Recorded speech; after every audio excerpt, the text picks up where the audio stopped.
Bugün biz sizinlə Python proqramlaşdırma dili öyrənəcəyik dövr operatorunu, yəni for dövr operatorunu.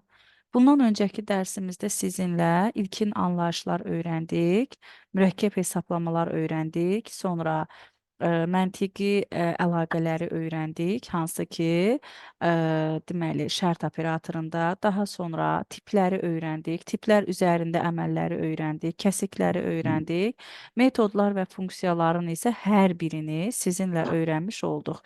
İndi isə biz sizinlə başlayırıq for dövr operatoruna. For dövr operatoru biraz geniş olacaq, amma yəni belə deyək də, çox vacibli və lazımlı bir hissədir. Biz for dövr operatorunu üç cür müraciət eləyəcəyik. Məsələn, for, in, bir belə müraciət eləyəcəyik. Yəni burada indən sonra sətir də yazıla bilər. Yəni sətir tipində bir ifadə də yazıla bilər və yaxud da indən sonra siyahı da qeyd oluna bilər. Burada for dövr operatoru olduğunu bildirir. Dövr operatorunda olan bu for şərtdən asılı deyil və dövrə müraciətlərin sayı əvvəlcədən məlum olur. Burada i isə dəyişənin adıdır və bu i dəyişənin adı olanda biz burada i-nin yerində ürəyimiz istədiyimiz dəyişənin adını yaza bilərik. Sadəcə standart halda çox vaxt i yazılır deyənə əl vərdiş olub, mən də ona görə i yazdım. Ondan sonra, yəni for i-nin iki cür müraciəti, biri olacaq belə, ondan sonra belə yazırıq. For, baxın, in, range yazacağam. Burada range müəyyən bir aralıqdır. Rangeyə müraciət üç vəziyyətdə baş verəcək. Birinci, sadəcə A, yəni bir ədəd. Daha sonra for, in, range. Ondan sonra yazılacaq məsələn A-la B, ondan sonra qoşa nöqtə, bax burada da mütləq sonda qoşa nöqtələr olmalıdır.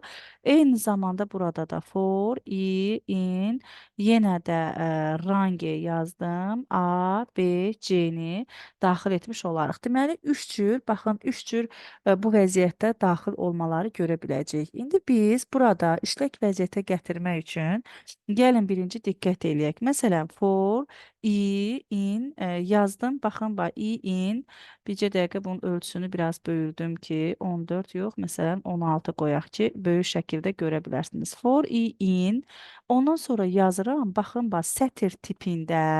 sətir tipində dırnağın içərisində məsələn yazıram salam sözü. Ondan sonra da qoşa nöqtəni qoyuruq. Qoşa nöqtə qoyduqdan sonra bilirsiniz ki, yazılan sətir dövrün içində olacaq. İndi buradan daxil edirik. Məsələn, print yazıram burada i dəyişəni. Print i yazanda artıq burada i-nin qiymətlərini bizə nəticə kimi ekrana çıxardacaq.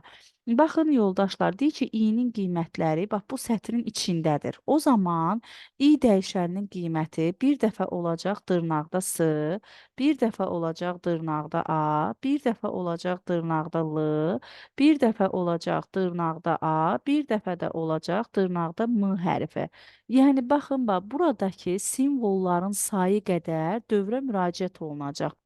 Və i dəyişəninin qiyməti bu simvolların hər birinə tək-tək mənimsədilmiş olacaq. Yəni indi biz burada print i vursaq, baxın aldığımız cavablar alt-alta, baxın alt-alta çap olunmuş olacaq. Alt-alta çap olunmuş olacaq. Bircə dəqiqə çox üzr istəyirəm. Mən bu bir dənə prosesə baxım görüm. Niyə bu məsafələr bu vəziyyətdədir? Bircə dəqiqə görək bunu hardan düzəldirik.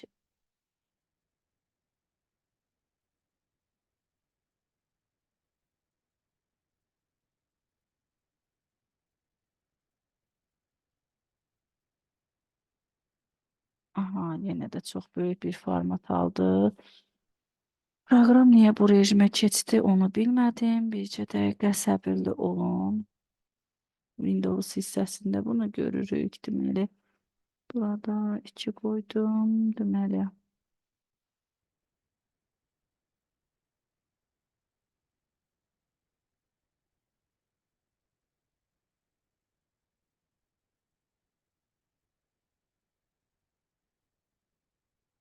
Abone oldular.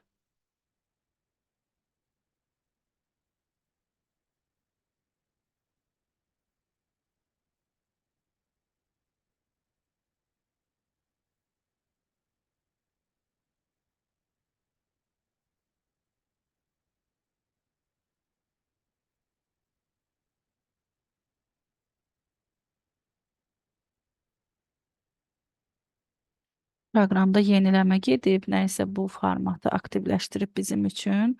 Yox, dərsdən sonra düzəldərik. Deməli, burada for i inə baxdıqda bu bizim üçün belə bir formatı nəticə olaraq ekrana çıxartmış olacaq. Biz təsəvvür eləyək ki, gəlirik buradan for i in. İndi isə yazmışam, məsələn, dırnağın içərisində. Məsələn, tutalım başqa bir simvollar. Amma bu mütləq yadımızda saxlamalıyıq ki, yəni bu sətr tipidir. Yəni ona görə də daxil eləyəcəklərimiz dırnağın içərisindədir. İndi qoşa nöqtə qoyduq. Yenə də print i yazsam, bu zaman isə i dəyişəninin qiyməti olacaq, baxın bu sətrin içərisində. 4, bir dəfə 4 olacaq, bir dəfə 5, bir dəfə 2, bir dəfə 3, bir dəfə ulduz. Daha sonra buradan aldıq, baxın, bu siləş işarəsini, konjunksiya işarəsini və ulduzu. Deməli, dövrə müraciətlərimizin sayı, baxın, bu simvollar qədər bu simvolların alt-alta çap olunması olmuş olacaq. Yəni, simvollar hər biri alt-alta çap olunmuş olacaq. Alt-alta çap olunmuş olacaq. Bircə dəqiqə, bir 5 dəqiqə bir dənə fasilə eləyək. Mən bir dənə bu proqrama baxım. Çünki belə heç cürə keçmək mümkün deyil. Bircə dəqiqə, 5 dəqiqə bir səbirli olaq, görək bu niyə görə belədir.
Aha, davam edək. Gəlin elə lap başdan başlayaq. Çox üzürlü sayın, çünki proqram imkan vermirdi elə olub işləməyə. Onda da gözümüz yayınırdı. Deməli, bircə dəqiqə. Başlayırıq sizinlə for dövr operatorundan. For dövr operatoru bizim üçün dövrə müraciətlərin sayı əvvəlcədən məlum olan operatordur. Birinci for ilə başlayırıq. Fordan sonra dəyişənin adını yazırıq i, ondan sonra isə in yazırıq. Yəni birinci struktur bu vəziyyətdə olacaq. Burada in ilə müraciət edə bilərik sətr tipində olan ifadəyə, yəni STR tipində olan ifadəyə. Bir də müraciət eləyə bilərik listə. Yəni birinci nümunə forması bu vəziyyətdə olacaq. İkinci for, in, artıq bura yeni bir komanda gəlir, range və yazırıq sadəcə A dəyişəni. Başqa for, in, range var məsələn A, B. Başqa bir dənəsi də var. For, in, range yazdıq A, B, C. Yəni 4 cür müraciət var və bu 4 cür müraciətin hər biri bizə proqrama müraciəti əks etdirmiş olacaq. For, in, ondan sonra bir dənə sətr tipi yazıram. Məsələn, salam sözü yazdıq. Mütləq for dövr operatorundan sonra sətrin sonunda qoşa nöqtə qoyulur və biz öyrənmişdik ki, qoşa nöqtədən sonra yazılan sətr dövrün başlanğıcından yazıla bilməz. Yəni mütləq müəyyən bir tabulyasiya ötürülür, ondan sonra yazılır. Bu proqram fraqmentinin oxunuşu belədir ki, i dəyişəninin qiymətləri bax buradakı bu dırnağın içərisindəki simvollara mənimsədilir. Tək-tək hər bir simvola. Deməli, i dəyişəni bir dəfə olacaq dırnaqda S, daha sonra i dəyişəni bir dəfə olacaq dırnaqda A, bir dəfə olacaq dırnaqda L, bir dəfə olacaq dırnaqda A, bir dəfə olacaq dırnaqda M hərfi. Deməli, baxın bax biz i dəyişəninin qiymətini orada sətirdə olan hər bir simvola tək-tək müraciət olunduğunu gördük. Baxın, ekranda onları alt-alta çap etmiş olacaq. Əgər biz başqa bir söz yazmış olsaq, for, in, məsələn, dırnaqda yazıram info, məsələn, info yazdıq. Yenidən qoşa nöqtə, print, məsələn, yazmışam i.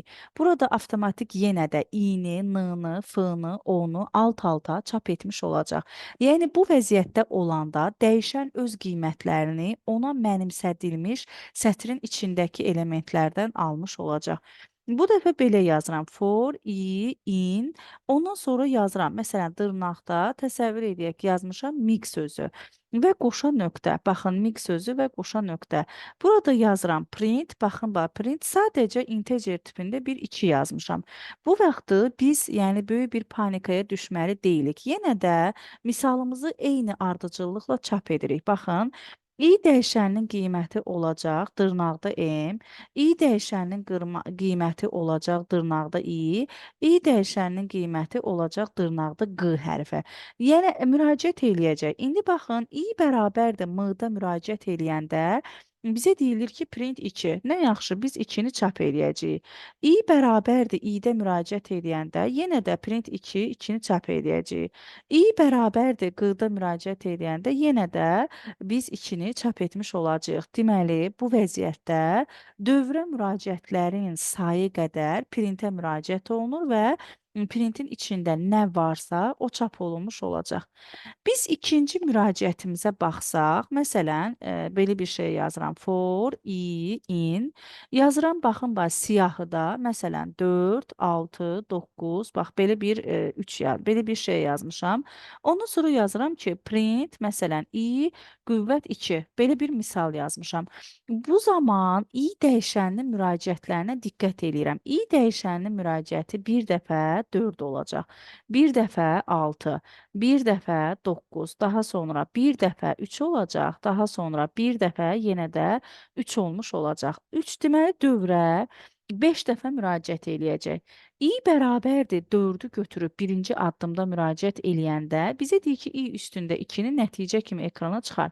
Burada 4-dür, 4 üstündə 2-miz olacaq 16. Deməli, nəticə ekrana 16 çap olunacaq. Sonra i dəyişəninin qiyməti 6-dır. 6 üstündə 2 bizə çıxardacaq 36-nı. Daha sonra 9-dur. 9 üstündəki 81. Daha sonra 3-dür. 3 üstündəki 3 üstündə 2 bizə çıxardacaq 9-u, 3 üstündə 2 çıxardacaq 9-u. Deməli, i dəyişəninə mənimsədilmiş, yəni elementlərin hər birinin ikinci dərəcədən qüvvətlərini aldıq və enter düyməsinə vursaq, həmin qiymətlərimizin alt-alta çap olunduğunu görə bilərik.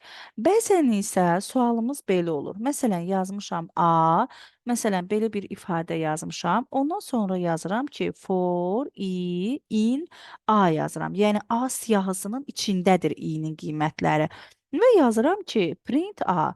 Bunu belə yazanda həqiqətən də artıq böyük bir çaxnaşma düşür. Yəni suala cavab alan şəxslərimizin sayı azalır.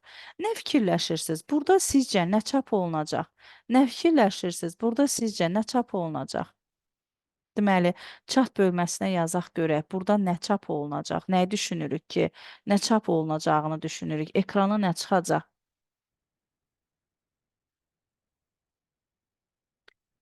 Ekrana nə çap olunacaq? Diqqətli olaq. Ekrana nə çap olunacaq? Çat bölməsinə hər kəs yazsın ekrana.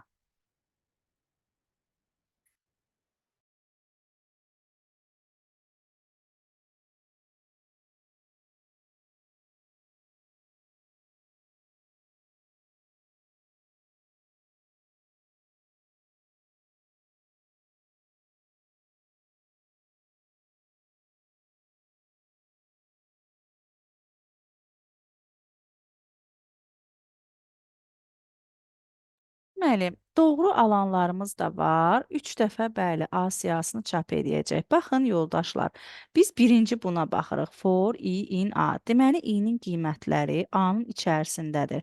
I bir dəfə olacaq 7, i bir dəfə olacaq 9, i bir dəfə olacaq 8. Biz i-dən çap zamanı istifadə etsək də, etməsək də, biz i-dən çap zamanı istifadə etsək də, etməsək də, o bizim çapa müraciətlərimizin sayıdır. Onu mütləq yazmalıyıq.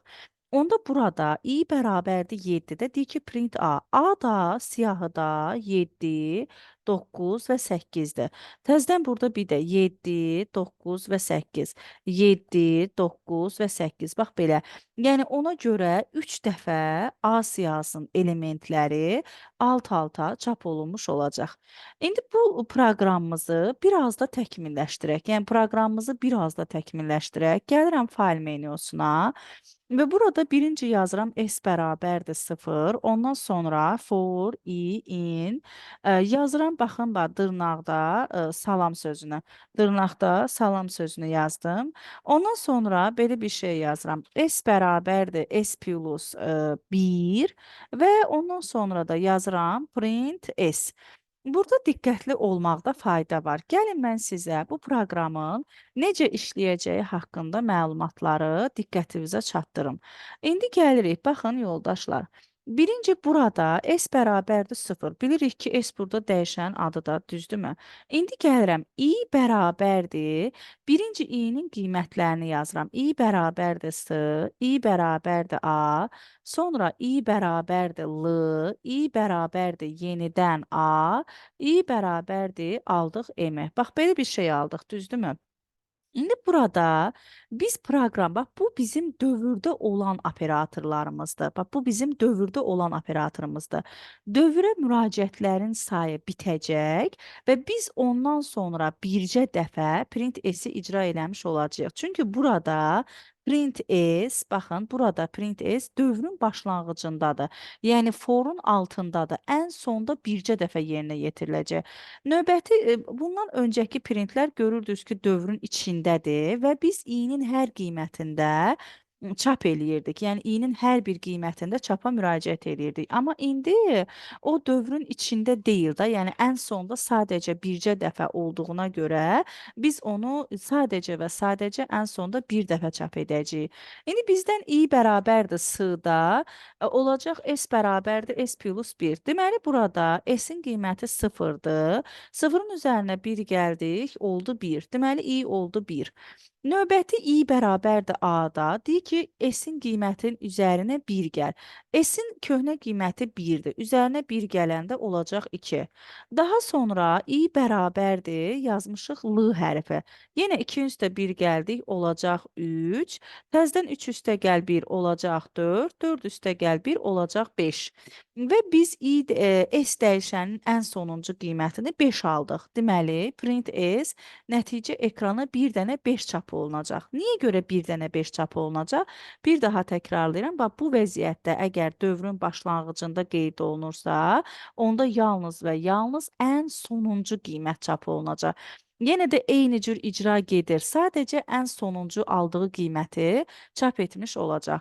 Onda biz bu proqrama ad versək nə deyərdik? Deyərdik ki, bu daxil elədiyimiz, bax bu salam sözündəki simvolların sayını çap etmiş oldu. Yəni simvolların sayını ekrana çıxartmış oldu. Əgər biz bu print s-i s bərabərdir s plus 1-in altında yazmış olsaydıq, o zaman bizim üçün ekrana S-ə aldığımız qiymətləri tək-tək çap eləyərdi. 1, 2, 3, 4, 5-i tək-tək çap etmiş olardı və biz burada proqramı yadımızda saxlayaq. Deməli, baxın. O zaman 1, 2, 3, 4, 5-i çap eləyərdi. Amma əgər biz, baxın, əgər biz buradan run düyməsinə vurub bu print S-i sadəcə forun altında yazsaq, onda run düyməsinə vursaq, bizim üçün yalnız və yalnız 5-i nəticə kimi ekrana çıxardacaq. Əgər biz bu print S-i gəlib buradan, baxın, buradan yazsaq, diqqətli olun, buradan yazmış olsaq, onda tamamilə fərqli cavablar çap olunacaq. Birinci S-in qiymətini 0 çap eləyəcək, ondan sonra 1 vahid artacaq. Yəni o zaman S-in qiyməti, o zaman biz S-in qiymətinin nəticə kimi ekrana çıxdığını görə bilərik. 0, 1, 2, 3, 4-də çıxacaq. Bəs bəzi yoldaşlar sual verir, print forun altında olsa necə olar? Bu artıq sintaksis xətası olacaq. Yəni bu səhv olacaq. Niyə görə? Çünki biz deyirik ki, əgər özündən yuxarıdakı sətirdə qoşan nöqtə varsa, qoşan nöqtədən sonra yazılacaq sətir, yəni print dövr operatorundan sonra qoşan nöqtədə olacaq sətir print forun altından yazıla bilməz. Biz indi bunu run düyməsinə vurub çalışdırsaq, bu bizə baxın xəta verəcək ki, ay yoldaş, sən printin yerini düzgün yazmamısan. Yəni bu bizə çap xətası verəcək. İndi biz əgər klaviaturadan daxil elədiyimiz, yəni ixtiyari bir simvollardakı, məsələn, klaviaturadan ixtiyari bir söz daxil eləyirik və deyirik ki, orada olan simvolun sayını dövr operatoru ilə tap. Bu necədir? Baxın, yoldaşlar, onda biz burada klaviaturadan daxil elədiyimiz yəni klaviaturadan daxil elədiyimiz bir sətir yazmalıyıq. N yazıram, yuxarıda da yazıram ki, N bərabərdir. Baxın, N bərabərdir input, yəni məlumatı klaviaturadan daxil etkinən və yaxud da yazıram ki, sözü klaviaturadan daxil etkinən. Belə bir şey yazıram. Sözü klaviatura, belə yazaq, klaviaturadan daxil edin. Baxın, belə bir şey yazdıq. Aha, indi baxaq, baxın, indi buna diqqət eləyək görək, bu necə işləyəcək. F5 düyməsinə vururuq, bircə dəqiqə, gəlin belə eləyək, bircə dəqiqə. Deməli, gəldim, run, baxın, buradan F5 düyməsinə vurduq, bizə deyir ki, sözü daxil edin. Məsələn, yazıram MIG, informatika, baxın, MIG info yazıram, infor yazdım. İndi gəlin burada olan simvollarımızı sayaq, görə düzgün işləyəcəkmi? 1, 2, 3, 4, 5, 6, 7, 8, 9 dənə, düzdürmü? Boşluğu da saydı. Deməli, biz indi enter düyməsi vuranda 10 çıxartdı. Niyə görə 10 çıxardır? Kim deyə bilər? Niyə görə 10 çıxartdı?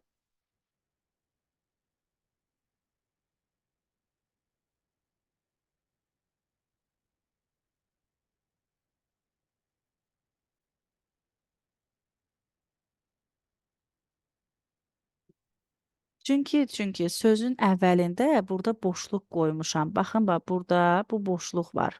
Bax, çox diqqətli olun. Bax, burada bir dənə boşluq var. Bax, burada bir dənə boşluq var idi. Ona görə burada 10 çıxartdı. Amma eyni sözü yazdım, burada boşluq qoymadım deyənə 9 çıxartdı. Aydın oldu. Orada birinci simvolu başlayanda boşluq simvolu ilə başlamışdım. Ona görə bizə simvolların sayını 10 çıxartdı. Bir dənə də boşluq buradan götürdü. Amma aşağıda yazanda boşluq qoymadım deyənə olacaq 9. Deməli, bu proqram fraqmenti bizə daxil elədiyimiz sözdəki simvolların sayını qaytarmış olacaq. Əgər biz belə deyək də, bir siyahı daxil etmiş olsaq, məsələn, bir siyahı daxil eləyirəm, tutalım, yazıram 4, 9, tutalım 7, bax belə bir şey daxil eləmişik. İndi deyirəm ki, siyahıdakı elementlərin sayı. Yenə də eyni şey olacaq. Baxın, bax run düyməsinə vuracağıq. Bizə nəticə olaraq ekrana 5 dənə informasiyanı çıxartmış olacaq. Əgər siyahının içərisindəki elementlərin özünü cəmləmək istəyiriksə, onda S bərabərdir, S plus I yazacağıq. Bu necə olacaq? Gəlin baxaq. Bax, i-nin qiymətləri n-in içərisindədir. N bərabər olacaq 4, 7, sonra n bərabər olacaq 4, 9, ondan sonra 7, ondan sonra olacaq 8, ondan sonra olacaq 9, düzdürmü? İndi burada S bərabərdir, S plus S plus I yazacağıq. N yox, burada i-nin qiymətləri yazmalıyam bircə dəqiqə. Gəlin burada bircə təzədən bir də yazaq. Deməli, baxın. İ-nin qiymətləri n-in içərisindədir. İ bərabər olacaq bir dəfə 4, bir dəfə 7, daha doğrusu 9, daha sonra 7, daha sonra 8, daha sonra deməli 8, ondan sonra isə i bərabərdir 9 yazmış olacam. Deməli gəldik burada. Diqqətli olaq. İndi bizə deyilir ki, S bərabərdir S plus I. Onda deməli S-in qiyməti 0-dır. 0-ın üzərinə 4 gəldik, olacaq 4. Artıq biz növbəti fora müraciət eləyəndə bax burdan başlayırıq. S bərabərdir 0-dan yox. S-in də qiyməti 4-dür deyənə 4-ün üstə 9 gəldik, oldu 13. 13-ün üstə 7 gəldik, 20. 20 üstə 8 gəldik, 28. 28-in üstə 9 gəldik, oldu 37. Deməli, burada S dəyişəninə son qiyməti ekrana 37 çıxartmış olacaq. Bu da deyirik ki, siyahıdakı elementlərin cəmini ekrana çıxartmış olacaq. Düzdür, biz siyahıdakı elementlərin cəmini ekrana çıxartmaq üçün çox sadə bir funksiyamız var. Məsələn, print sum n yazacağıq. Sum n. Bu da bizim üçün siyahıdakı elementlərin cəmini ekrana çıxardacaq.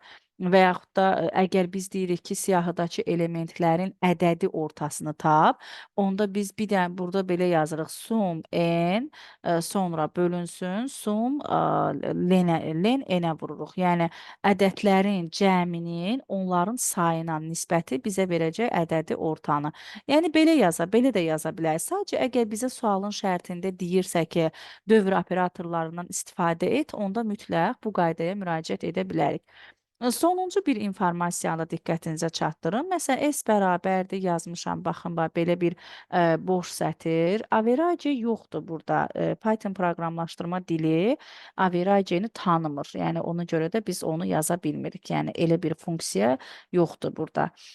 Burada indi başlayırıq. Baxın, biz yazdıq, tutalım dırnağın içərisində salam sözünü. Dırnağın içərisində yazdım boş bir sətr. Ondan sonra yazıram ki, for, in, yazmışam salam sözünü, qoşa nöqtə. Sonra yazıram ki, S bərabərdir. Yazıram i plus s yazıram və ən sonda yazıram print, baxın, print s yazmış olacam. Deyirəm ki, bu proqram fraqmenti hansı işi görür? Məsələn, sualımın şərti fərz edək ki, bu vəziyyətdədir. Onda necə olacaq? Diqqətli olaq. Baxın, yoldaşlar, gəlirik buradan. Biz daxil eləyirik nəyə? Birinci i dəyişəninin qiymətlərini olacaq dırnaqda s, daha sonra i bərabər olacaq dırnaqda a, i bərabər olacaq dırnaqda l, i bərabər olacaq dırnaqda a, i bərabər olacaq dırnaqda m-ə. Bax, bu vəziyyətdə yazdıq. Çünki salam sözündəki simvollara mənimsədilmiş olacaq. İndi keçirik dövrdə olan komandanı işlətməyə. Bax, bu dövrdə olan komandanı işlətməyə. Burada bizim üçün gəldik i plus s yazırıq. Deməli, i-nin qiyməti, baxın, burada yazıram ki, s bərabərdir. I-nin qiyməti s-dir. S-in də qiyməti, bax, budur. Hələlik, bax, bu boşluqdur. Siz bilirsiniz ki, s ilə boşluğu cəmləyəndə bizə s-i çıxartmış olacaq. Düzdürmü? Artıq baxın, bu s dəyişəninin qiyməti boşluq deyil. Bax, budur. Ondan sonra gəlirəm, s bərabərdir. I plus s-ə.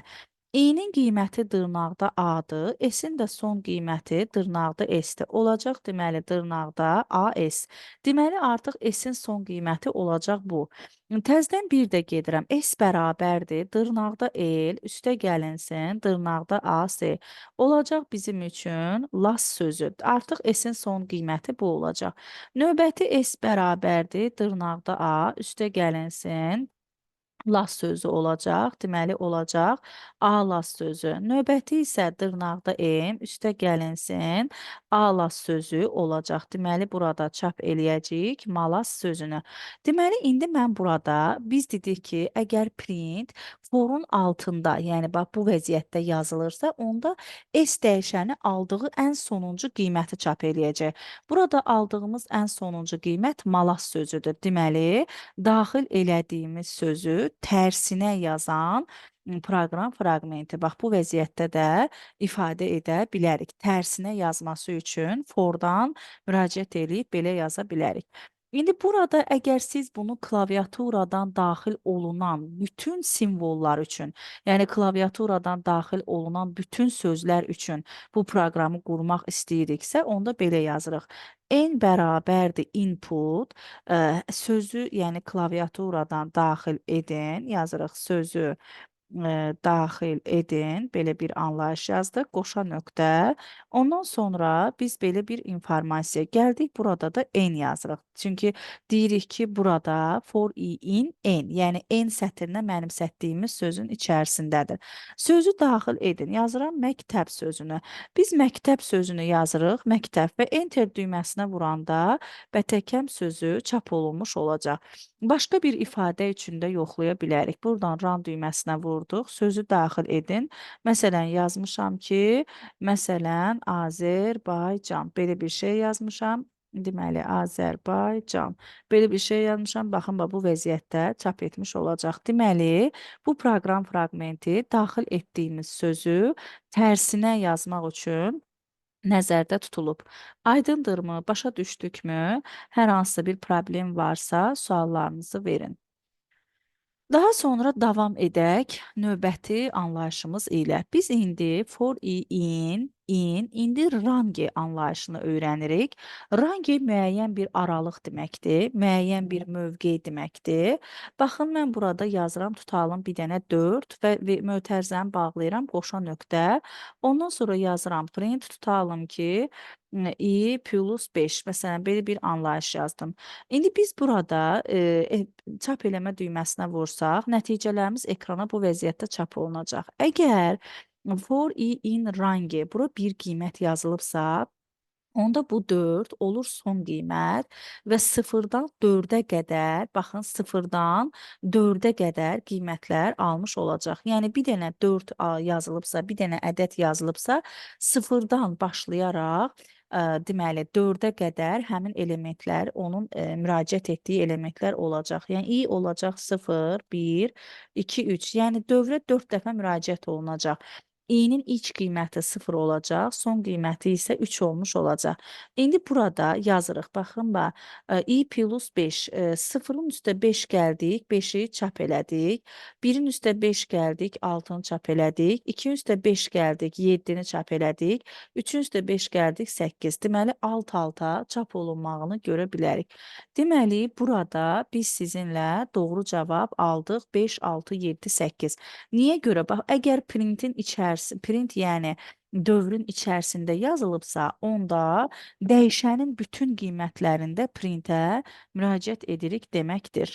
İndi gəldik buradan, mən belə bir anlayış yazıram. Məsələn, A bərabərdir 4 yazmışam. Ondan sonra for i in range yazmışam. Bura 3. Ondan sonra belə bir informasiya yazıram. A bərabərdir A plus i vurulsun 2 və ondan sonra yazmışam print A. Print A. Baxın, bir dənə də belə bir şey yazaq. İndi cavablarınızı chat bölməsinə yazın görək. Kim hansı qiymətləri almış olacaq. Chat bölməsinə cavablarımızı yazaq.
Cavablarımızı chat bölməsinə yazmışıq. Görək kimlər doğru cavablar alıb. Gəlin baxaq.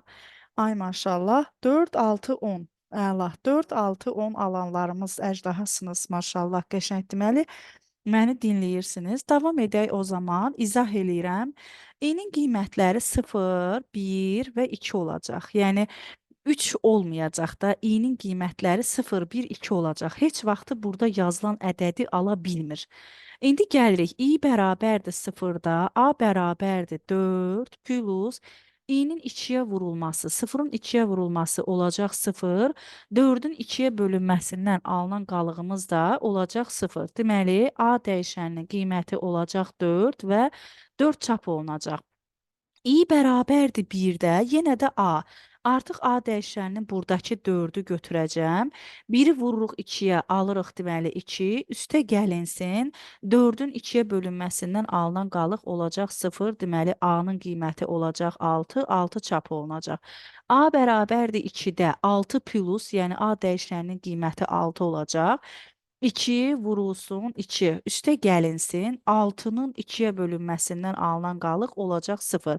2-ni 2-yə vuranda 4, 6 ilə toplayanda 10. Deməli, nəticə ekrana 10 çap olunmuş olacaq. Yəni 4, 6 və 10 nəticə olaraq ekrana çap olunacaq. Bəli, əla, çox gözəl.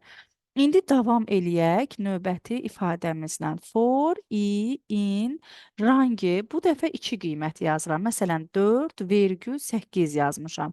4,8 o deməkdir ki, i-nin qiyməti 4-dən başlayaraq 8-ə qədər gedəcək. Amma 8-i heç vaxtı ala bilməyəcək. Bax, 4-dən başlayaraq 8-ə qədər gedəcək, amma 8-i heç vaxtı ala bilməyəcək. Yəni, onun orada aldığı qiymətlər olacaq deməli, baxın, 4, 5, 6, 7. Bəli, ən sonuncusu 7 olacaq. 4, 5, 6 və 7-ni çap etdiyini görə bilərik. Yəni, bu ardıcıllıqla çap eləyəcək. Əgər mən for, i, in, rangi, bax belə bir şey yazmışam, rangi, yazmışam təsəvvür eləyək 5, məsələn, vergül 100 yazmışamsa, onda bu o deməkdir ki, 5-dən 100-ə qədər ardıcıl ədədləri çap eləyəcək, amma belə deyək də, 5-dən başlayacaq və 99-da dayanacaq. Baxın, bax, həmin qiymətlərimizi ardıcıl bir neçə saniyənin içərisində çap etdiyini görə bilərsiniz. Yəni, heç bir belə deyək də, aralarında problem yaratmadan onları bu vəziyyətdə çap etdiyini görmək mümkündür. Növbəti biz sizinlə keçirik 3 dənəlisinə. For, i, in, rangi. Burada yazmışam 4, vergül tutalım ki 16, vergül yazmışam 5. Bu zaman isə bunlar arasında ədədi silsilə ardıcıllığını yadınızda saxlaya bilərsiniz. Məsələn, 4 ilə başlayacaq. Yəni, ilk qiymət 4 olacaq. Son qiymətimiz 16. İrəli addımların sayı 5-dir. Deməli, i bərabərdir 4 ilə başlayır. 4-ün üzərinə 5 gələcək, olacaq deməli 9. 9-un üzərinə 5 gələcək, bizə verəcək deməli 14. 14-ün üzərinə 4 gələndə, 14-ün üzərinə 5 gələndə bizə verəcək 19. Bizim son qiymətimiz 16-dır. Ona görə 19-u ala bilməyəcək. Və biz burada gəlib enter düyməsinə vurduqda, avtomatik baxın 4, 9, 14-ün nəticə olaraq ekrana çıxdığını görə bilərik. Yəni, müraciəti bu vəziyyətdə olmuş olacaq. İndi burada 4 başlanğıc qiymətdir, 16 son qiymətdir, 5 isə irəli addımların sayı olmuş olacaq. For dövründə olan xətalarımız necə olur? For, i, in, for, i, in, yazdım rangi və burada yazmışam bir dənə 0. Baxın, bir dənə 0 yazmışam. O zaman print i yazanda bizə heç nə qaytarmayacaq. Bax, səhv deyil ha, amma heç nə də qaytarmayacaq. Niyə görə? Çünki burada biz dövrə müraciət eləyəndə qiymətlər sıfırdan başlayır, sıfırdan. Amma biz bura indi 0 yazmışıq. Demişik ki, 0 son qiymətdir də. Amma o baxın, ona görə də ekrana heç nə çıxarda bilmir. Yəni, başı çaşır, bilmir ki, ekrana nəyi çıxartsın. Yəni, for i in rangi 0 yazanda dövrə müraciət baş vermir. Əgər mən tutalım for i in For i-in range tutalım yazmışam 0,6, vergül məsələn 5, tutalım yazmışam 0,4. Baxın burada tam və kəsr hissədən ibarət olan ədədlərə müraciət etmişəm. İndi print i yazanda baxın bizim üçün xəta verəcək ki, bu bizə xəta verəcək ki, ay yoldaş, yəni for dövr operatoru float ədədlərlə işləmir. Yəni float ədədlərə müraciəti bizə xəta qaytarmış olacaq. For i in range təsəvvür eləyə burada yazmışam -9, sonra mənfi tutalım 96, sonra da yazmışam -63. Baxın belə bir şey yazmışam. İndi gəlirəm yazıram print, fərz eləyək i yazmışam. Bu bizə -9 ilə 72-ni qaytarmış olacaq. Niyə görə? Baxın bizim üçün burada deməli mənfi ədədlərlə işlədiyini görə bilərik. Baxın yoldaşlar, ilk qiymətimiz -9 olacaq.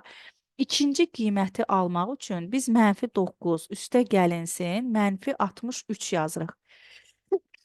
Əlhəmdülillah. Deməli, baxın, burada -9 üstə gəl -63. Bu bizə qaytaracaq -72-ni. Yəni, bu bizim birinci qiymətimizdir. İkinci qiymətimiz isə -72 olacaq. -72-nin üzərinə -63 gələndə, artıq baxın, -96-nı aşır deyənə, biz burada alırıq -135. Bax, onu aşır deyənə, artıq burada çap getməyəcək. Deməli, bu bizim başlanğıc qiymətimizdir, bu son qiymətimizdir, bu isə irəli addımların sayı üçün nəzərdə tutulmuş olacaq. Burada belə bir addım da verə bilərik. For, i, in, range yazmısınız. Burada -9 yazıram, amma burada müsbət 96 yazacağam. Burada isə -63 yazacağam. Bax, bu vəziyyətdə. İndi gəlirəm burada print, yazıram i-ni. Bax, çox diqqətli olun. Print i-ni yazıram. Bu vəziyyətdə heç nə verməyəcək. Niyə görə heç nə verməyəcək? Baxın yoldaşlar, biz heç vaxtı -9-un üzərinə -63 gələ-gələ müsbət 96-ya gedib çata bilmirik. Ona görə də burada bizə xəta vermir. Sadəcə deyir ki, ekrana heç nə çap etməyəcək. Xəta vermir bizə. Sadəcə ekrana heç nə çap eləməyəcəyi haqqında məlumatları qaytarmış olacaq. Bu bizim fora müraciətimiz idi. İndi fora müraciətimizə aid sual nümunələrinə baxaq. Çünki izahı çox asandır. İzah eləyəndə hər birimiz, yəni rahat şəkildə başa düşürük. Amma onun testlərə tətbiqi var ki, testlərə tətbiq eləyib rahat şəkildə öyrənməliyik. Bəs addımların sayı müsbət olsa, addımların sayı müsbət olsa, həmin aralıqda əgər qiymət ala bilirsə, onu almış olacaq. Məsələn, indi gəldik burada addımların sayı müsbət, mənfi, yəqin ki, qarışıq deyirsiniz. Çünki təkcə müsbət olanlara baxmışdıq. For in range yazmışıq. Gəldik buradan -9, vergül yazdıq 96, ondan sonra yazdıq müsbət 63 bu vəziyyətdə. Qoşa nöqtə qoyduq və gəldik buradan print i yazmış olduq. Vurduq, -9 ilə 54-ü çap etmiş olacaq. Çünki -9 onun başlanğıc qiymətidir. Hökmən və hökmən mütləq onu çap edəcək.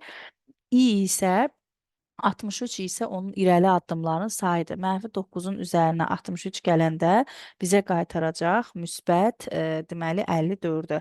Artıq müsbət 54-ün üzərinə 63 gələndə bizə, yəni 96-dan böyük rəqəm verdiyinə görə onu çap edə bilmir.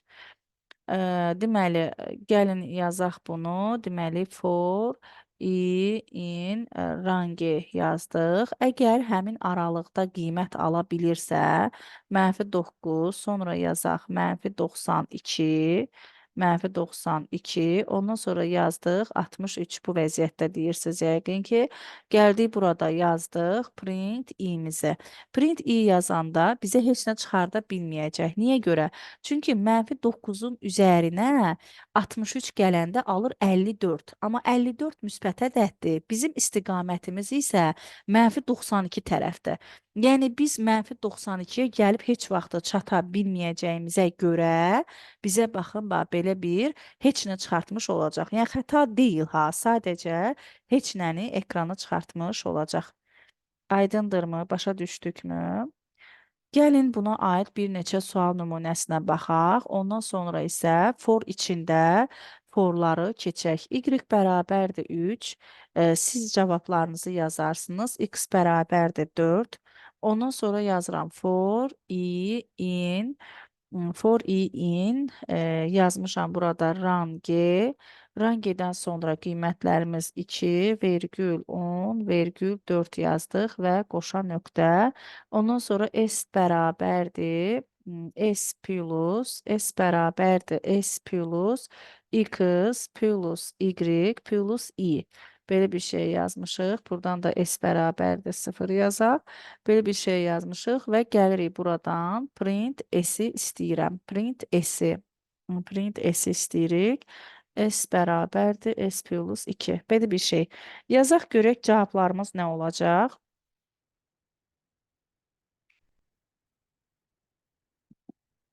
Hər kəs cavablarını chat bölməsinə yazsın. Görək cavabımız nə olmuş olacaq.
Hı -hı. Afərin. Hərə bir cavab yazdı. Baxaq görək. Deməli, biz proqramımızı çalışdırırıq və nəticəmiz ekrana 22 çap olunmuş olacaq. Nəticəmiz ekrana 22 çap olunmuş olacaq. Aha.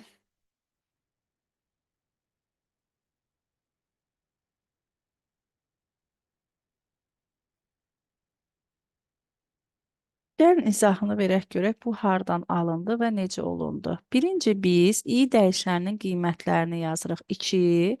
2 üstə 4 gəlirik 6. 6-nın üzərinə 4 gələndə 10 eləyir. 10 son qiymətdir.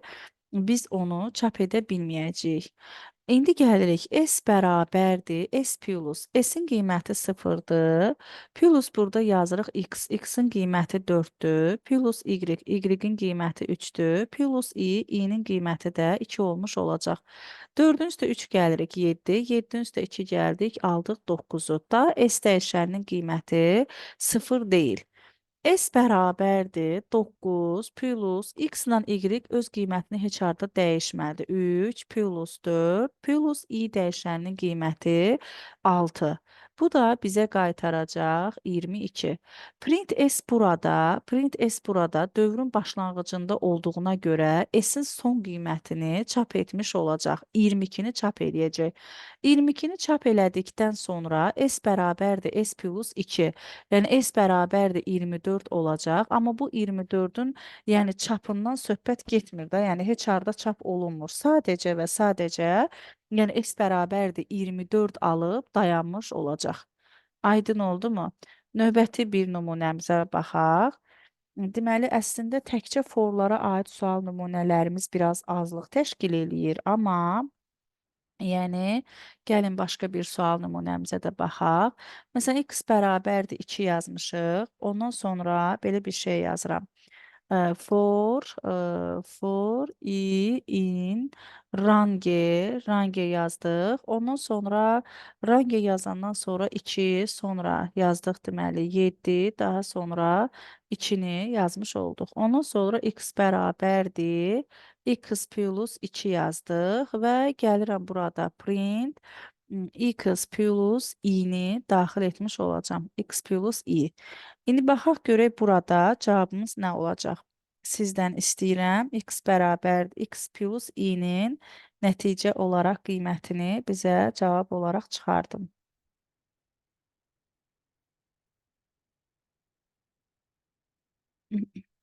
Aha.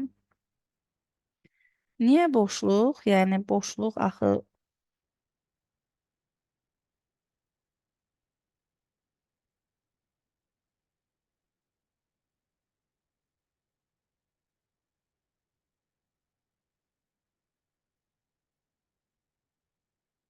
Aha, hərə bir cavab aldı. Baxaq görək.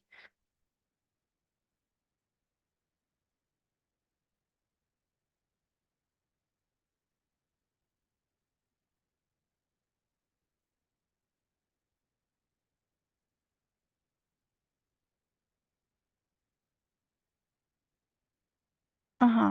Deməli gəlin, deməli çalışdıraq. Gəlin çalışdıraq görək necə olur.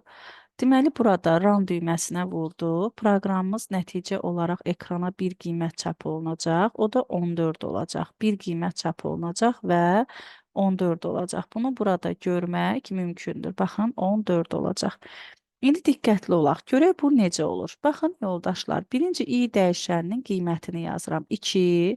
2 üstə 2 gəlirik 4. 4-ün üstə 2 gəlirik olacaq 6. i bərabərdir 4 və i bərabərdir 6 yazmış olacağıq. Düzdürmü?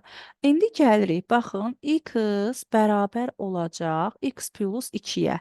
4 idi. 4-ün üstə 2, 2 idi. 2-nin üstə 2 gəldim oldu 4. Deməli daha x dəyişəninin qiyməti 2 deyil. Sonra gəldik. 4 plus 2 bizə qaytaracaq 6-nı. 6 plus 2 bizə qaytaracaq 8-i. Deməli, i dəyişəninin son qiyməti 6-dır. X dəyişəninin son qiyməti 8-dir. İndi çapa gəlirik. X plus i-ni çap elə deyir. 6-nın üzərinə 8 gəlirik. 14-ü çap etmiş olacaq. Vəssalam, deməli, doğru cavab variantımız olacaq 14. Aydındırmı? Başa düşdükmü? For dövr operatorunun, yəni müraciəti yalnız bu vəziyyətdə ifadə olunur. Bir dənə də suala baxaq, onunla da keçək for içində forlara. For içində forların izahına keçək. Yazmışam n bərabərdir dırnaqda salam sözü. Ondan sonra belə bir şey yazıram. For i in rangi, baxın bax rangi yazmışam. Tutalım ki bir nöqtə vergül len n yazmışam. Len n. Len n burada nədir? Yəni len n bizə nə olacaq? Simvolların sayını ifadə eləyəcək, düzdürmü?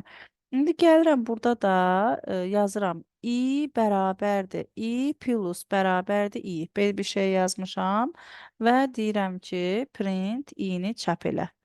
Nə baş verəcək? Nəyi çap eləyəcək? Nə alacağıq qiymətimizi?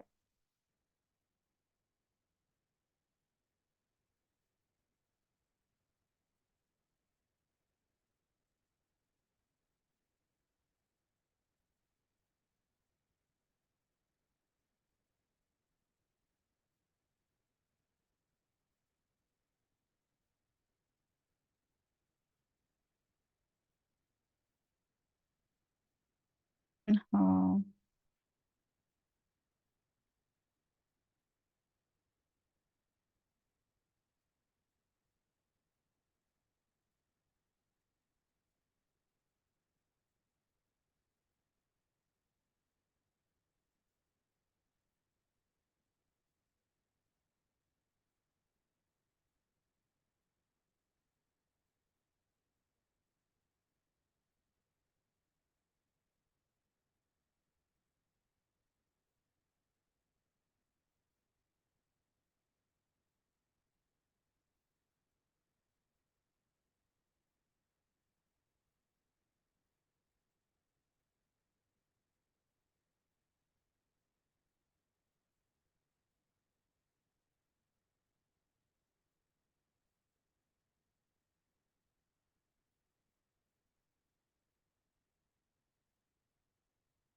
Davam edək gəlin. Biz baxaq görək burada nə qiymətlər alacağıq. Diqqətli olsaq, əslində biz bu sualın cavabı üçün çox fikirləşməyə ehtiyacımız olmayacaq. For i in range 1-dən len n. Len n saymaqdır. 1, 2, 3, 4, 5. Deməli, bura olacaq 5. Onda i dəyişəninin qiymətləri 1, 2, 3 və 4 olacaq. Bizə deyir ki, i bərabərdir i plus i-yə. Biz burada i dəyişəninin qiymətini gəldik, götürdük 1. 1-in üzərinə 1 gəldik, aldıq 2. Biz indi bu 2-ni, bax burada aldığımız 2-ni götürürük, gəlirik fora müraciət edirik. For deyir ki, i deyir ki, mənim özümün qiymətim var. Yəni özünün 2 qiymətini gətirir. 2 üstə 2 gəlir, olur 4. İndi mən bu i bərabərdir 4-ü götürürəm, gətirirəm bax bu misala. Baxın bax bura gətirirəm. i bərabərdir 4-ü. i deyir ki, mən burada öz qiymətim var. i bərabərdir 3 götürür. 3-ün üstünə 3 gələndə bizə verir 6. i bərabərdir 6-nı götürüb bura gəlirik. i deyir ki, mənim öz qiymətim var. 4-ün üstə 4 gəlir, bizə 8 vermiş olacaq. Ona görə də ekrana çap olunur. Bizim qiymətimiz olan 8 çap olunmuş olacaq. Bu deməli forlar idi. Yəni forların təkcənə müraciəti idi, amma forların özünün təkcənə, yəni işləndiyi yerlər çox azdır. Biz növbəti dərsimizdə öyrənəcəyik sizinlə forların iflərlə qarşılığı, metodlarla, funksiyalarla, yəni bunlarla qarşılığını öyrənmiş olacağıq. İndi biz sizinlə öyrənirik for içində forları, for içində forları. For içində forlara iç-içə dövrlər də deyə bilərik. Məsələn, for, i, in. Yazmışam, baxın, 4, 9 və məsələn 3, 6, 7 belə bir qiymət yazmışıq. Qoşa nöqtə. İndi isə yazıram for, ri, in, range. Burada da yazmışam, məsələn 2. Belə bir şey yazmışam, qısa olsun deyənə. Və burada belə yazıram. Print, məsələn, yazıram i plus r yazıram. Ondan sonra burada bir dənə print, məsələn, baxın, dırnaqda x yazıram.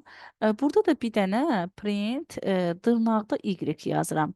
Bax, sizin fikirləriniz mənə maraqlıdır. Sizcə burada nələri çap eləyəcək? Yəni, nə düşünürsünüz? Bir saniyə hərə çat bölməsinə bir yazsın görək kim nə düşünür? Burada nəyi çap eləyə bilər? Necə müraciət gedə bilər?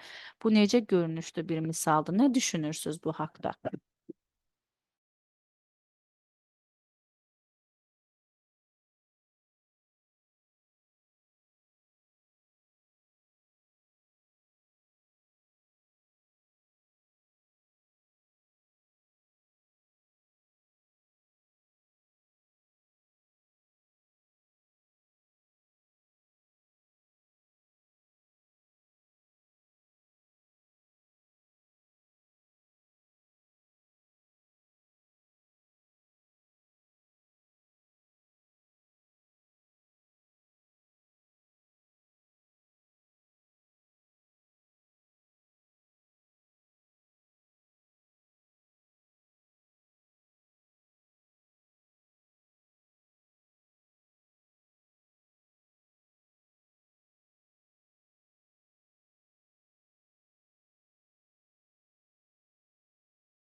Deməli, bir cavab yazmadıq. Bu dövrdür. Buna mürəkkəb dövr deyirik, bəli.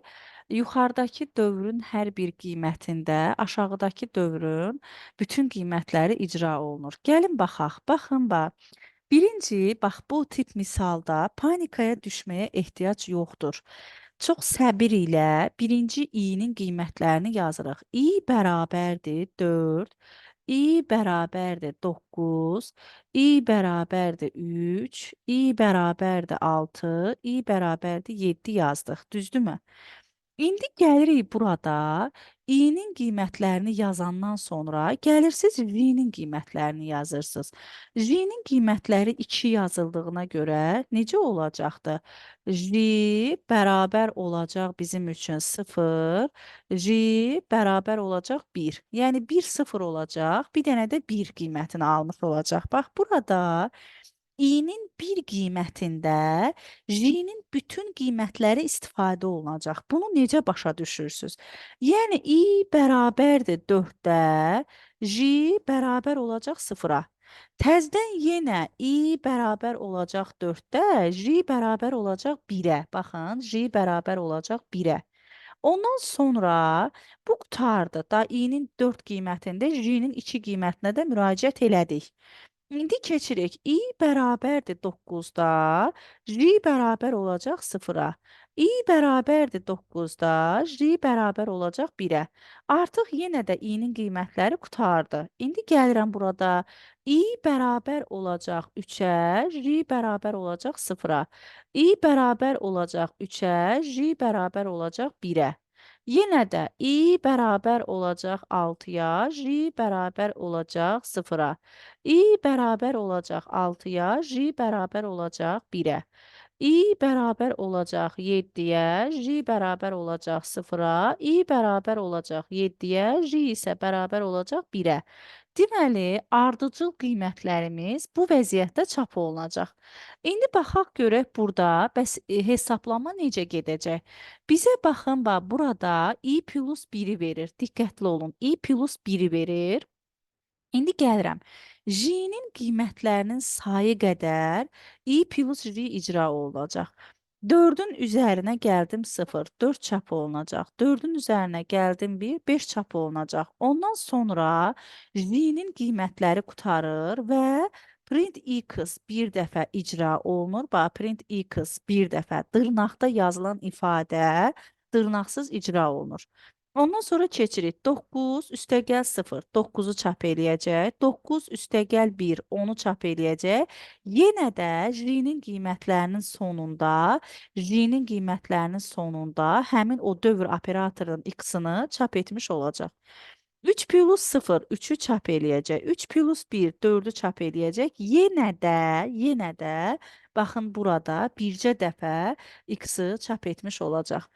6 üstəgəl 0 bizə verəcək 6. 6 üstəgəl 1 olacaq 7. 7 üstəgəl 0, daha doğrusu burada j-nin qiymətlərinin sonunda x-ı çap eləyəcək. 7 üstəgəl 0, 7. 7 üstəgəl 1, 8 və j-nin qiymətlərinin sonunda x-ı çap elədi. Artıq i-nin qiymətləri də bitəndə i-nin altındakını çap eləyir. Bax bu print x j-nin altındaydı deyənə, bax bu print x j-nin altındaydı deyənə hər dəfə j-nin qiymətlərinin sonunda çap olunurdu.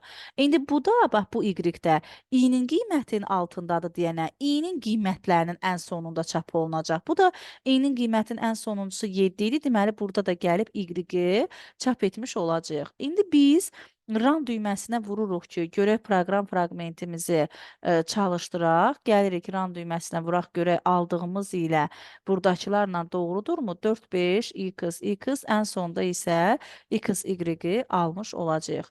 İndi növbəti bir misalı sizin üçün yazaq. Görək necə işləyəcək. For baxın for in range yazıram 4, 9, yazmışam 3. Belə bir şey yazaq. Qoşa nöqtə for j in indi yazmışam tutalım ki 12 və yazmışam 5 qoşa nöqtə və salam. İndi yazıram print belə bir şey yazaq. Deməli print yazıram ki j qalıq j qalıq i. Ondan sonra burada yazıram print. Baxın, bax print. Yazıram. Deməli, bir dənə tutalım ulduz. Bu fərqinə varaq deyənə hələlik belə bir şey yazaq. Buradan da yazıram print. Baxın, deməli print yazmışam 2 dənə ulduz. Nələr çap olunacaq ekrana? Bu bizim üçün mürəkkəb dövrdür. Dövr içində dövrləri ifadə eləyir. Baxaq görək nələri alırıq. Hər kəsin cavab yazması lazımdır. Yəni chat bölməsinə cavablarımızı yazaq.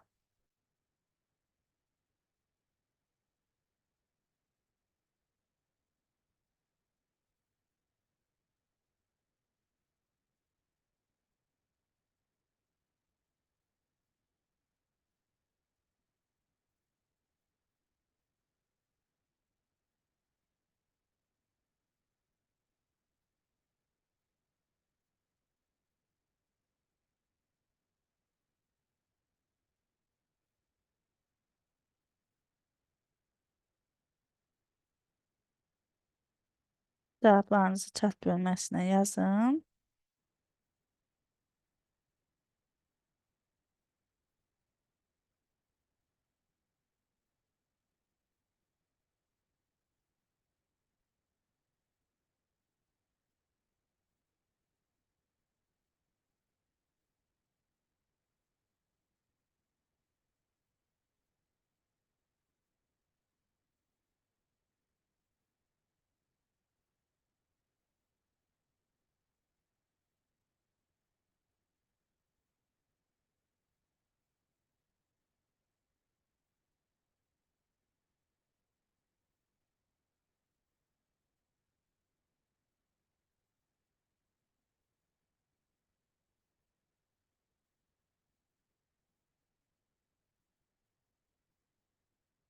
Aha, hər kəs müxtəlif cavablar alır. Hər kəs öz cavabını yazsın.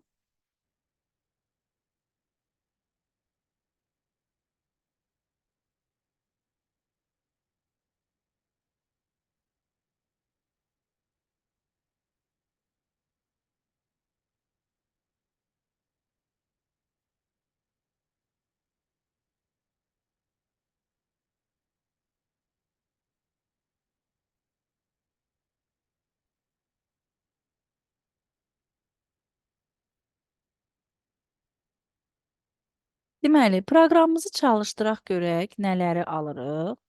Deməli, proqramımızı çalışdıranda 0, 1, 3 dənə ulduzu gördük. 0, 1, deməli 0, 1, 3 dənə ulduz, 5, 5, sonra 3 dənə ulduz, daha sonra 2 dənə ulduz. Alanlarımız var. Afərin. Gəlin baxaq. Birinci gəlirik burada. İ-nin qiymətlərini yazırıq. İ-nin qiyməti olacaq 4, İ-nin qiyməti 9, İ-nin qiyməti daha doğrusu for i in rangedir da. Range olduğuna görə 4-ün üzərinə 3 gəlirik, 7 olur. 7-nin üzərinə 3 gələndə 10 olacaq. 10 son qiyməti aşır deyənə daha orada qiymətlərimiz yoxdur.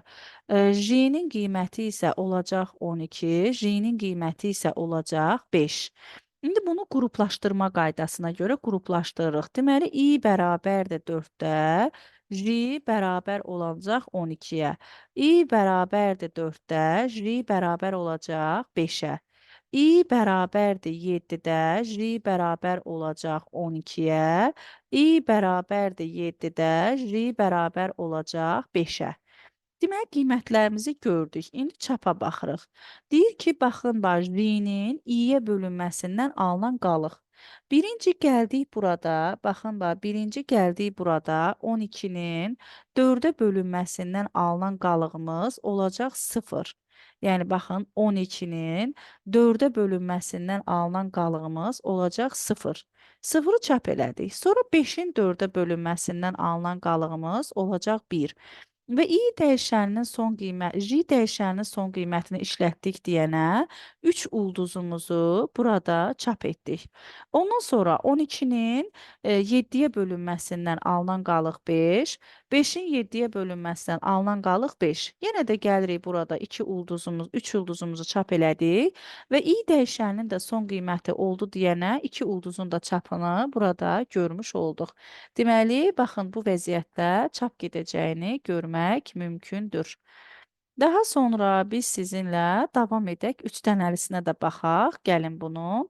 For, i, in yazmışam 8, tutalım 6. Sonra for J in yazmışam, təsəvvür eləyək 6, 7. Ondan sonra for K in range yazıram 1, 4.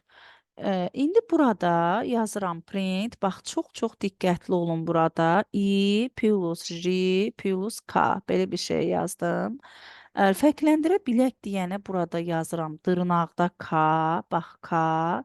Burada yazıram print dırnaqda J. Cavabları birinci sizdən istəyirəm. Mənə maraqlıdır. Görək siz burada necə müdaxilə ilə ala biləcəksiniz. Baxın, bu vəziyyətdə çapımız var. Görək necə ala biləcəyik. Bunu başa düşdüksə, digərini də yaza bilərik. Deməli, burada 3 dənə iç-içə dövrümüz olduğunu görmək mümkündür.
Deməli, heç bir hələlik heç kəs cavab almayıb. Gəlin baxaq görə. Burada çox uzun bir cavablar görəcəyik. Deməli, baxın bircə dəqiqə. Gəlin baxaq görək nə alırıq.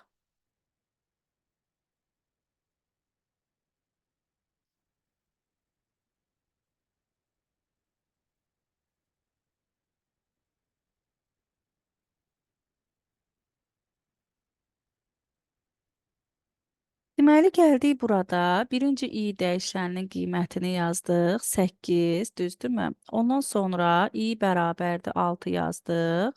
Daha sonra j dəyişəninin qiymətini yazdıq 6. Sonra j dəyişəninin qiymətini yazdıq 7. Daha sonra gəldik k dəyişəninin qiymətini yazdıq 0, 1, 2 və 3. Burada çox qiymət yazmışıq. Bəli, məsələ burdadır. Problem burdadır, bəli. Deməli, biz gəldik buradan, davam edirik.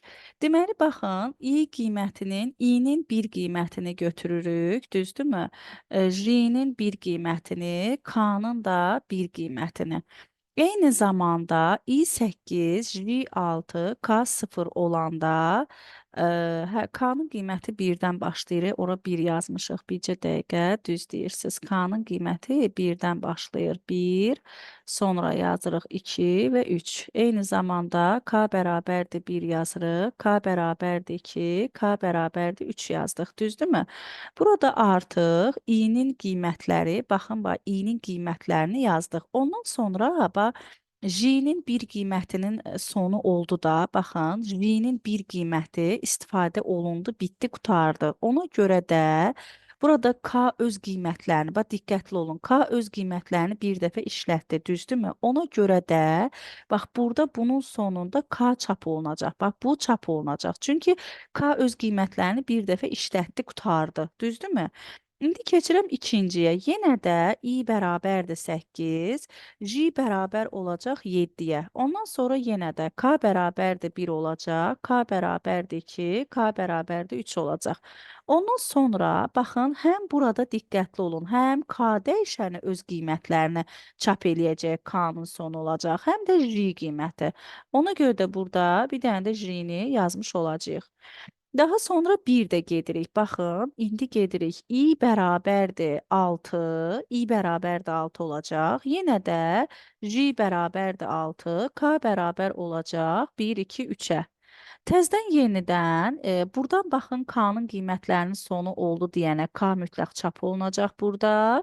Ondan sonra I bərabərdir 6, J bərabərdir indi 7 olacaq. K yenə də 1, K yenə də 2, K yenə də 3 olmuş olacaq. Növbəti qiymətlərimiz gəldik deməli, baxın, bax, burada həm K-nın sonu olacaq, həm də J-nin sonu olmuş olacaq. Bax, həm K-nın sonu, həm də J-nin sonu. Artıq i dəyişəni də öz qiymətlərini bitirdiyinə görə, həm də i son qiymət olmuş olacaq.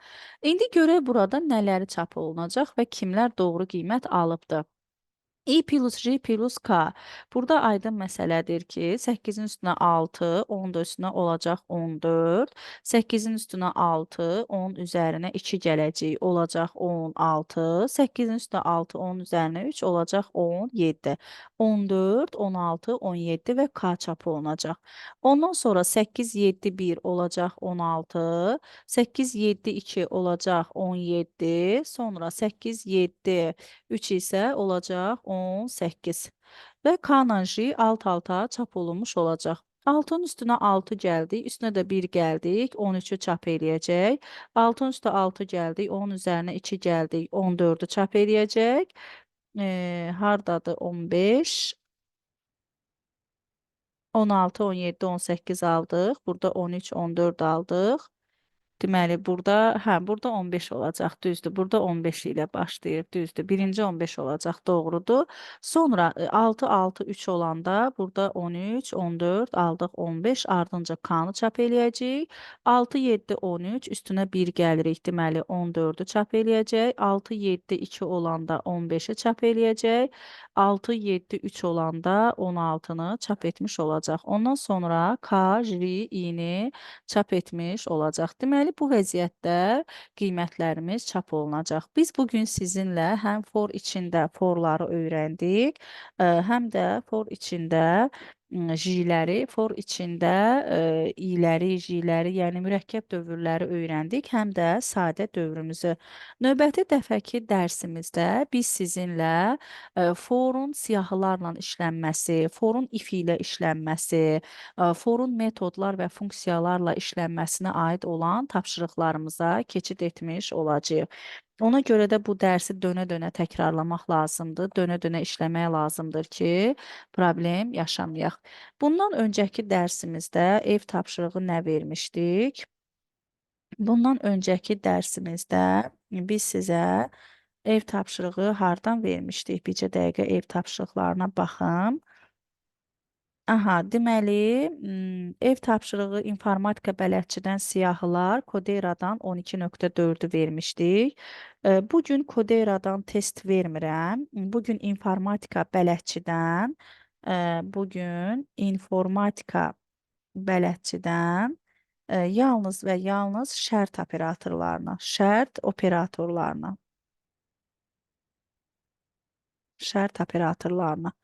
Bələdçidən biz siyahıları işləmişik, düzdürmü? Bir dənə siyahıya baxım, özümdə olan siyahıya. Bəli, çıxa bilərsiniz.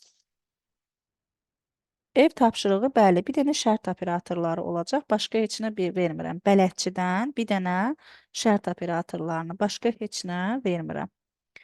Belə, sağ olun, sağlıqla qalın.